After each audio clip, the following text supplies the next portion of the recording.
Kaya pala ang daming warning na wag gawing DIY ang Taichung. Here is our experience sa Taichung day tour namin na binook namin from Klook. You may also use my code KIMBOLANKLOOK for a discount. 8:15 AM ang pick up namin from Shimin Station 4. On our way, may mga short instructions and information about the place. Pinapili na din kami if you want to order lunch in advance. By 11 AM, nasa first stop na kami which is ang Zongshi Flower Market.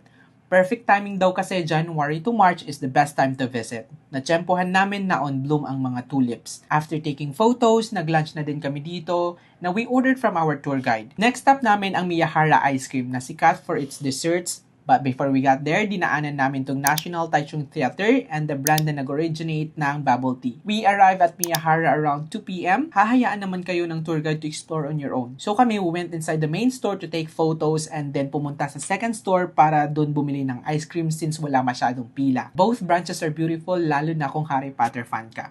By 3:30 p.m., nasa Rainbow Village na kami, but since it's closed on Mondays, we were only able to see it from the outside. 4:30 p.m., nasa last stop na kami ng tour which is ang Gaume Wetlands. It has a wood path papuntang dagat kaya ang peaceful at mahangin, especially sa oras na pumunta kami kasi hapon na. Around 5:30, bumiyahe na pabalik ng Taipei Main Station and arrived at 7:30 p.m.